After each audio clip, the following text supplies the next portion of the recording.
Today we're doing the Caravan setup guide for the Abbey Freestyle 540.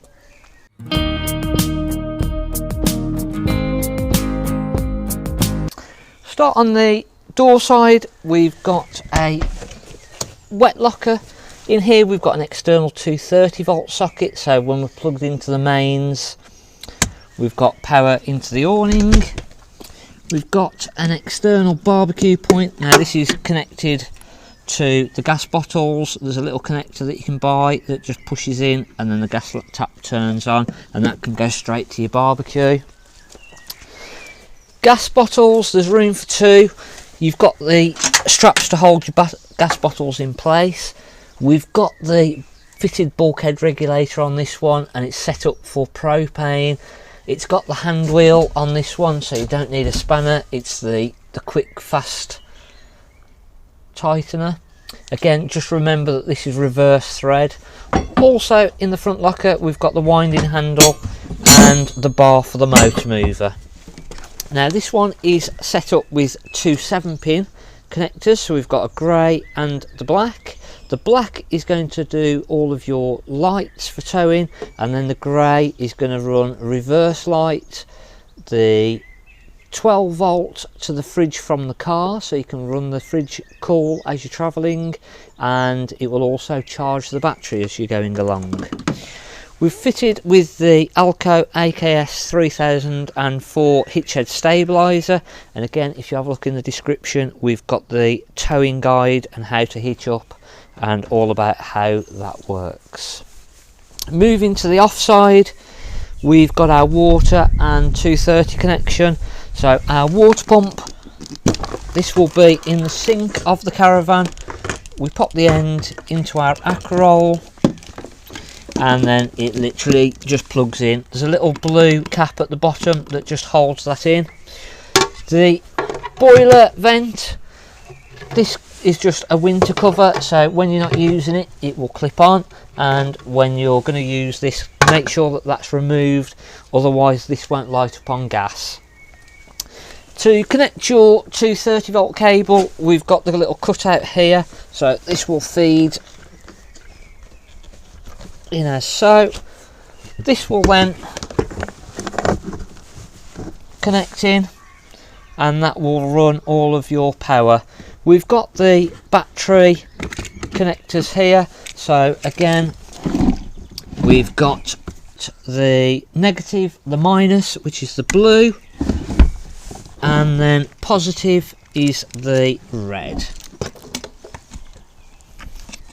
Again, when we're connected up to the 230 volts, this will charge the battery also, and again, if you've got the grey socket, that will also charge the battery. Moving further on, we've got our wastewater connections, so all of our wastewater from our sink, our shower and our kitchen sink, bathroom sink are all going to come out of here. Further on, we've got our cassette toilet. We've got the flusher water, so your flush water is going to go in here, little watering can and pink chemical. It's literally, when it comes up to the top, that's full. Make sure that you don't travel with that full, otherwise you're going to have it coming out inside. And then the actual cassette, we've got a little yellow handle just at the very bottom. So little yellow handle that lifts up, and this pulls straight out. Now if you do come and you've pulled the handle up and it's coming out a little bit but getting stuck, the chances are the flusher inside is in the open position, so we need to make sure that the flush inside is fully closed, otherwise this won't come out. We'll show you that when we're inside. So to empty the cassette, we literally fold out the nozzle, unscrew the cap, and we've got a little air vent at the back there that just allows air in, and that will empty out a lot easier. If you want to put blue chemical in, we slide the cover back, turn the yellow dial, and that allows us to put blue chemical straight inside of the cassette and for cleaning out. To put that back in, we literally just slide it straight back in. Now during winter we want to make sure that this is empty, your flush water, and to empty that, on the top left hand side we've got the little bung just there, We remove that and that will drain out. I would put a little container just in the bottom, as the last little dregs of water are going to collect in the bottom there if not.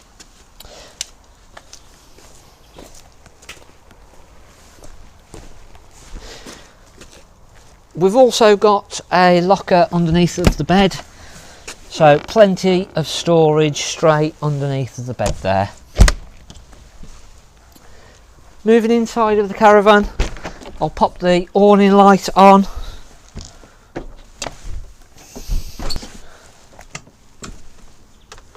And once we've got the power on inside, we've got a little light switch just by the door that will control your awning light. Moving inside of the caravan. So moving inside of the caravan, just inside of the wardrobe, we've got our main control panel and all of our trip switches, our car or caravan setting. We've got down at the bottom our battery charger, so if we pop this onto the van, we'll just get the reading straight off the battery, which we've got 12.6 volts. If we put our charger unit on, battery charger, we've got it in the off position.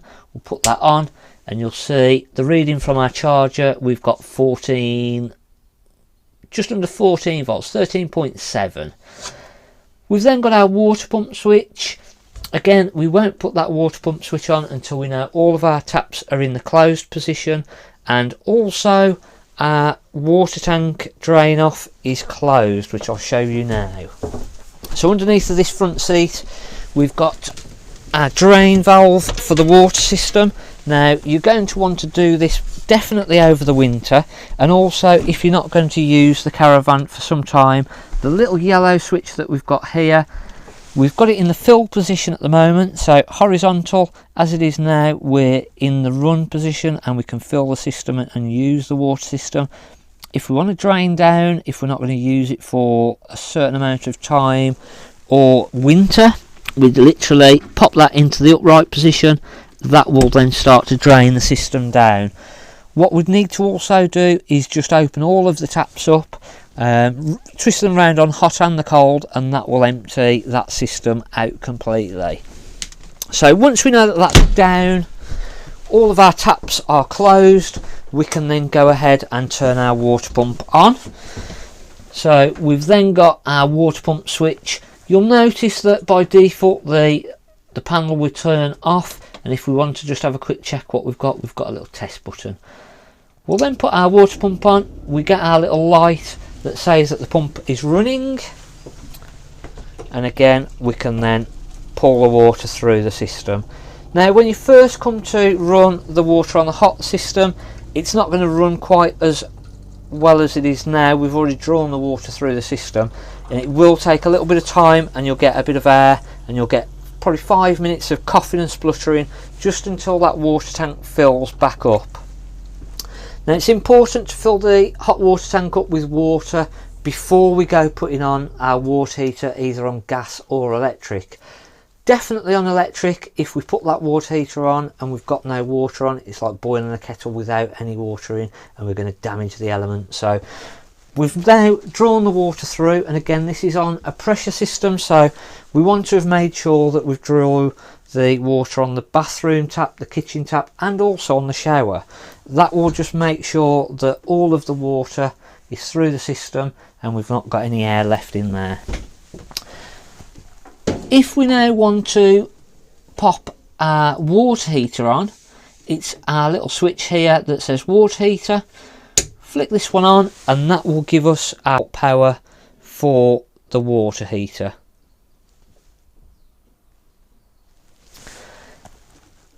If we want to run our water heater on gas, we've then got the dial just above our work surface opposite the wardrobe.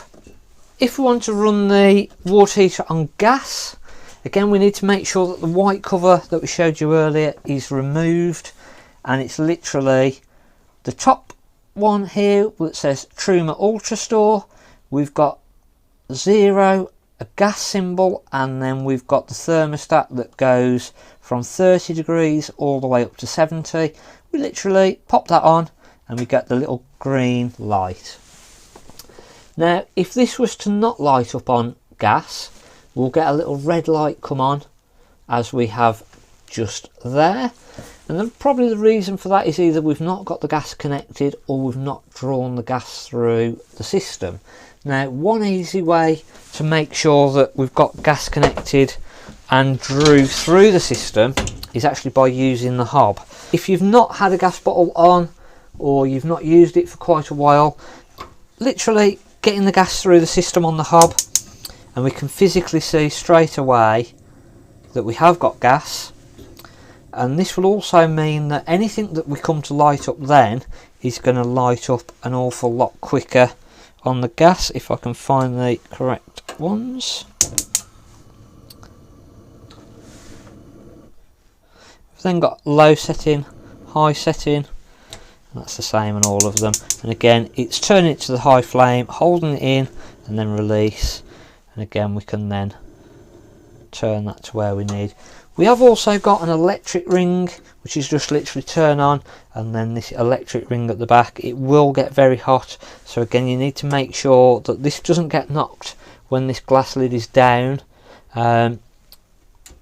It can also shatter if you've had any of the hob rings on and you've not let them fully cool down and you've put that down, you will also get that to shatter, so just make sure that that's something that you don't do.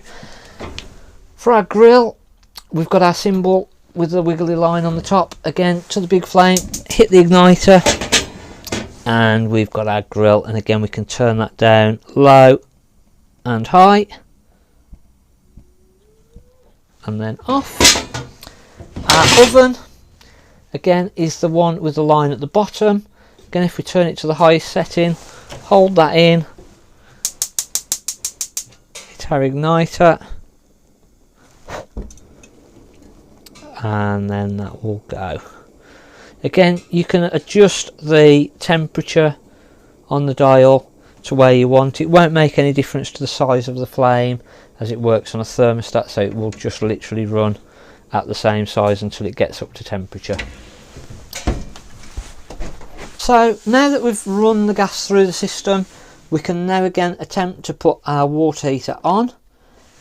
Because we've drawn the gas through the system, any items now that we're going to use on gas should light up an awful lot quicker, and we should then just get our green light just to say that we're lit and we've stayed lit.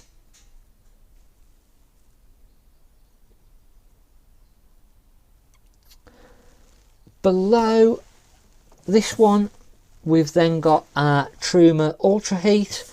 So this is for our fire, and on our fire we've got 500, 1000 and 2000. And what you'll see is when I put this on, you'll see a little flash of a green light and then it will go off. So I don't know whether you saw the little flash of the green light and it just gone straight back off. Now back in the wardrobe, we've got another switch for space heater. So our space heater, that switch there is going to put the power through to the switch that we've got there, and what we'll do is pop the camera onto that. I'll press now the space heater switch in the wardrobe and you'll see we get the little green light. So if we've tried to put this on the settings and we haven't got the green light, just remember in the wardrobe, the little switch that says space heater, that's got to be in the on position. We can then run the fire on the three different settings, either on 500, 1000 or 2000, and then in the middle we've got our thermostat that as you turn that you'll hear the fire kicking and clicking and out, and that will then warm the heating up on electric. If you want to use the gas fire, it's our right dial here, and we'll literally turn it round to the 10, hold that in, and then hit our igniter a few times. As I release this, you should then hear the fire roar up. And we've also got a little spy hole that you can just about see the flame through there, and again that's then running on gas. Again, all of our appliances on gas, as I say, will light an awful lot quicker if we've already drawn the water, the gas through on the hob. We've then, over to the left hand side, we've got our blown air heating. Now the blown air heating works on the 12 volt, and this will work whether we're working with our gas heating or our electric heating. So when we set our thermostat on either, if we pop that into the A position, this will then automatically work with the gas heating or the electric heating, and it will put the heat around the Caravan, and then as we get back up to temperature on the thermostat, the fan will die back down. We've also got the off position in the middle, and then we've got a flag or a fan position, a little arrow position over on the left. Now the reason that you'd use this is if you need just blown air, just cool air blown around the Caravan, we can then use this just to blow cool air around the Caravan on a warm day without any heating. It won't draw cold air from outside, it will just literally recirculate the air that we've got inside of the Caravan. And then back into off. We'll then move on to our fridge. Again, it's the 3-way fridge, so this will work on gas, electric, or on the car as we're towing if we've got the wiring for the grey socket. Now to turn the fridge on, we've got our main on and off button. We'll then light up and we'll get our information of what we're running on. So at the moment we've got the fridge running on electric, and then this side we've got our thermostat, and again to adjust our thermostat we can turn that up or down to our desired temperature. If you want to use this on gas or battery, we hit the left hand button. At the moment we've got the battery, we've got a spanner coming up and fault code 10 and a flashing light. That's basically saying that we've not got a vehicle connected. So if you've got your grey socket on the car wired, when you plug that in and you start the engine, this will go off and you'll get a solid blue light and the fault code will go. If you want it on gas, we'll press this again, we'll go onto the gas symbol, you'll hear a ticking, and then that will light up on the gas. Again, going back to the running the gas through the system on the hob, everything on the gas side then will light up a lot quicker and a lot easier by having run the hob through on the gas. Again, on the gas we can then adjust the temperature to where we want that to. If you find that your milk's freezing up, again just drop it down to a lower setting. On the car as you're towing, it won't freeze down, it will just literally use as a cooler box. A nice little tip is that if you have got the Caravan at home, if you run the fridge for 4 or 5 hours on the drive, run it then on the car cooling down, and that will stay nice and cold on a long journey. Then sort of you'll get a good 3-4 hours on a journey, and you'll find that the fridge will stay pretty cold all the way through that time.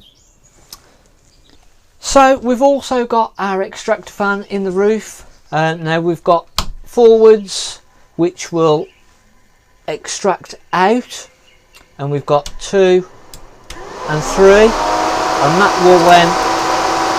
that will extract out. We do need to open the roof vent to extract out and also to blow in as well.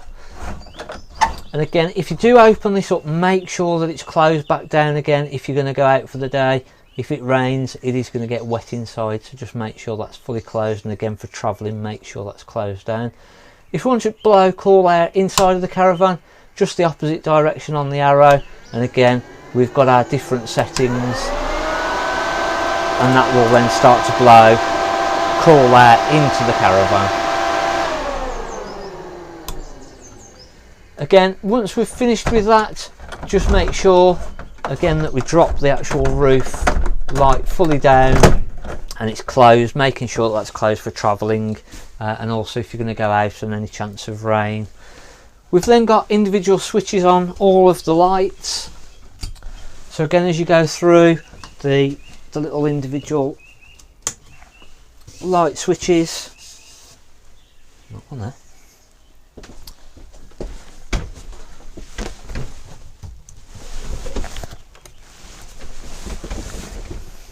And again, at the front, our little lights again have got the individual switches on. Our two side lights.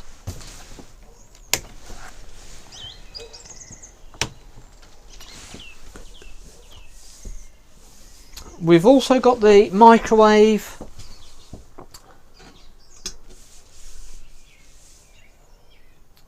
We've also got our microwave, and that literally, you can set your temperature to where you want on the top dial, and then it's just on, and that will then turn down on the timer. The microwave plate, whenever you're going to travel, before you tow, make sure you've removed that microwave plate. If this comes open when you're travelling, it's coming down, it's going to hit the worktop, and you're going to end up with a big dent. So I'm going to put this underneath of the cushion now, so that when you travel with this and you tow, that's not going to come out and do any damage. And again, just make sure that that is taken out before you travel. We've then got the underbed storage. We've got all the carpets underneath there at the moment, and again, that is a good size space. One thing just to note, don't put huge amounts of weight underneath there at the back of the Caravan. That is going to affect your nose weight, and it's also going to make a difference to how the Caravan handles. You want to put all of your heavy stuff over the axle and towards the front, not too much weight at the back and not too much weight at the front. Then move on to our bathroom tap, and again, we've just literally got on and off. Our toilet room, we have got a little light again just inside the shower room, got its own little switch. Our shower cubicle completely separates the toilet, so again, if you're going to use this as a shower, the toilet's not going to get wet, so that's a fantastic design on these. Our toilet, our main flush button is on the top, our big blue button. Press that and you'll hear the pump whirring round. We've drained that system down so that you're not going to have too much water in, and again, as I say, if you leave that full and you travel, you're going to end up getting water and pink. You're going to end up with pink stains all down and getting all the shower tray with flush water. To actually open the trap inside of the cassette, we've got our little grey flap here, our little grey handle here, and again towards the back of the Caravan to open, and then just always make sure it's back to the side for close, and again make sure it's closed before you try and take the cassette out, otherwise you're going to end up damaging the actual cassette itself. That brings us to an end of our handover for the Abbey Freestyle. Hopefully we've run through everything, shown you how everything all works. If there is anything that you're unsure of, just please let us know, we can run back through things with you. But hopefully you really enjoy it and have a good time away.